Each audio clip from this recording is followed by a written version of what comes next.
Si Idol madla, nakakahanga, may mga hawak, gandang linyada. Ika'y inspirasyon kung bakit hanggang ngayon ako'y palaging kumakarera. Ito, papakita ko sa inyo mga kalapatids yung line up natin para dun sa kalapatids OLR. Sa mga gusto sumali, ito, yan, tali kayo ha. So yung unang bayad dyan, doon nagkakamali is 2,000 pesos sa bawat ibon. And then wala silang minimum entry. So ito yung line up ko dyan, mga pre. Yan. Ito yung unang line up ko. Medyo against the light lang tayo. Yan. Pero siguro kahit paano makikita nyo naman. Ayan o. Nilagay ko na yung tarapal sa baba pero maliwanag pa rin eh. Yan yung gamit na mga ganyan tarapal. So ito yung lineup natin sa first batch. Ayan o. Lagyan ko ng flash try natin. Ayan, medyo lumiwanag yata pag may flash para mas maliwanag pag malayo. So meron tayo dito isang checkered. Ayan. So itong checkered na ito mga kalapatids is yung anak nung nandito sa kabila. Ayan. Ng line ni Mentor. So yun yung reserva natin noong nakaraan. Pasama na siya sa lineup natin mga kalapatids. Ito naman yung ibon ni Idol EA Love TV to mga kalapatids. So hindi to kasama, pang stock bird ko to, pero depende kung gusto ni Idol EA na isali to, pwede natin isali yan. At titingnan natin mga kalapatids, pang malakasan din yan. Ano, baka yan may magtamasa.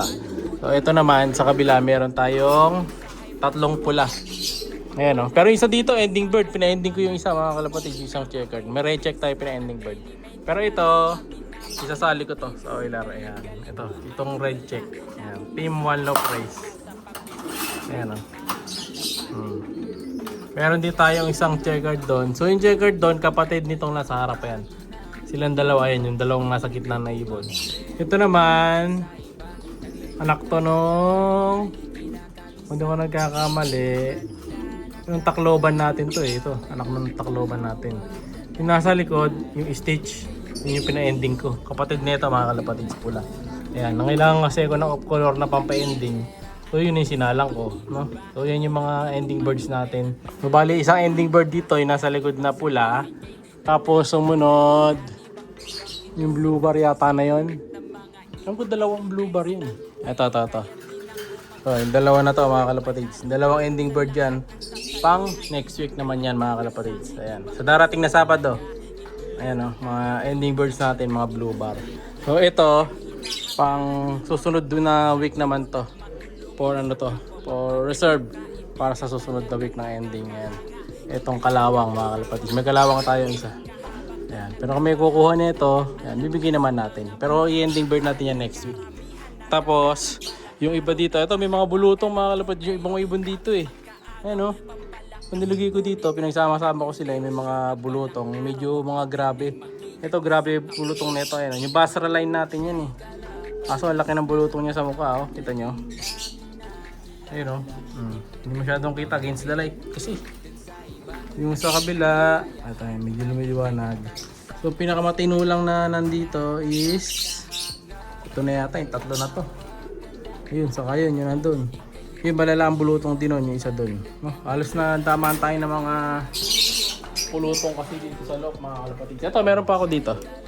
Ayan.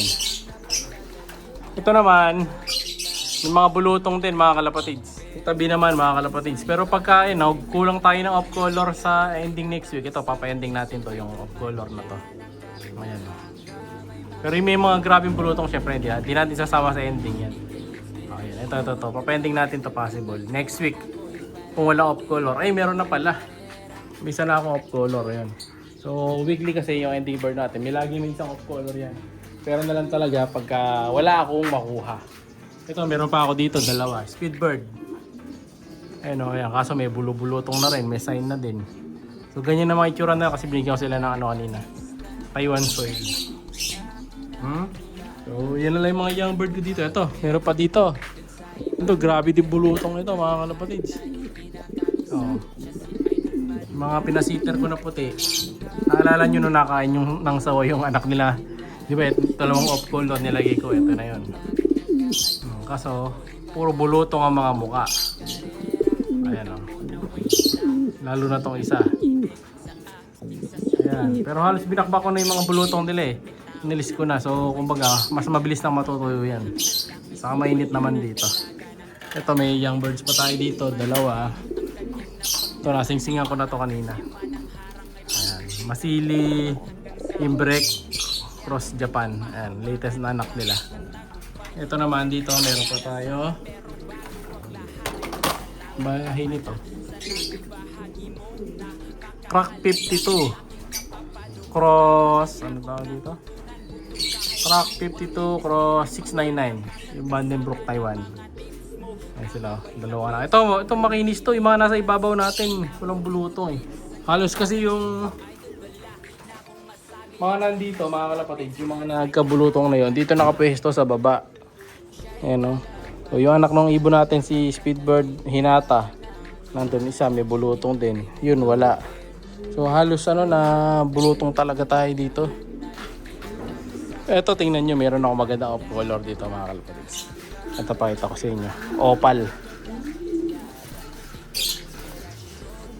So lahi nito, Masili Cross Alphonse. Ayan o. Ang kulay niya, ayan mga kalapatid, ang kulay niya. May bulutong din sa muka. Pero opal siya, yun yung buntot to. Opal ang buntot to. Tapos parang ano yung kulay niya dito, brown. Hindi ko naman natawag sa ganitong kulay. Pero ang ganda oh. Diba? Tadlad natin yung bagwis. Teka, patong ko para makita niyo. So ito yung off color mga kalapatids. Ayan oh. Opal mga kalapatids oh. Diba? Ang ganda ng kulay niya oh. Walang ibang nasalit na kulay. Ayan. Anak ng grizzle to eh. Siyang buntot niya, ayan oh. Opal na opal siya. So grizzle, cross blue bar lang magulang nito pero ganyan ang kinalabasan. Ayan. May kapatid to. Sabi kapatid nito. Yung kapatid nito blue bar lang mga kalapatids. Ay checkered. Wala na kapatid nito, pina-ending ko na eh. So siya na lang naiiwan dahil off color, tinabi ko siya. Ito yung nanay niya. Ayan o. Nanay niya to, grizzle. Tatay niya, blue bar. Ayan. So mga nakabaklas na yung mga breeder ko, kaya yung iba may mga laktaw na. Ayan, yung wala na yung dalawang off color dito, nilipat ko na. So kukunin na kasi natin, di ba sabi ko sa inyo yung mga kalapati dito sa likod. So 4 yun. 1, 2, 3, 4. So kompleto na ako ng pwesto. So hintayin na lang natin yung ano ni Madlato, yung sign niya na pwede na natin kunin yung mga ibon sa likod para ma-wipe out mo yung mga matandang ibon natin sa likod. Ayan. Kukunin na natin yan, lalagay na natin dito. Yung isa doon, yung dating waldado na YB nandito na, ayun o. Ayan, yung stockbird ko, yung munting na makain ng sawayan. Nandito na siya. So unti-unti na nating nililipat, no? So yun ang ating line up. So meron dito palang isa. Ayan, baka ipa-entry ko dun sa pinsan ko. Ayan. So gusto niya mag-entry, so bibigyan ko siya isang kalapati dito. Pero siya na magbabayad ng entry. Ayan. Bibigay ko lang yung kalapati kapag i-entry niya. Pag hindi niya entry, lalaro ko na lang. Kasi sobra ako ng ano dito eh. Ng dalawa eh. No? O isa. Alam ko sobra ko dyan. Ito yata. Ito. Yan, yung pula. Saka yung isang checkered. Dalawang checkered. No? Pero ito sure na yan. Ito, ilalaban natin to. Yan. Yung pula. Saka yung checkered na maliit. Pag ano, ito, masasama to yung kay Idol EA. No? So kung interesado kayo, meron tayo dito mga pang-entry. April 18 kami magpapasa. So kung gusto nyong mag-avail, pili kayo ibon dito. Tapos ako na magdadala doon. Siyempre, pangalan nyo yung gamitin natin kasi no minimum entry naman. No? So ito pwede rin to, yung off color yan. Sabihin mo ako agad. Kasi pag isalang natin sa ano yan, sa ending, hindi ko na matatanggal doon. Pagka na-post ko na. No? So yun muna mga kalapatids. Good luck sa atin sa OLR. Bye-bye! Siya'y kalapatistang napakagaling na kinakilala.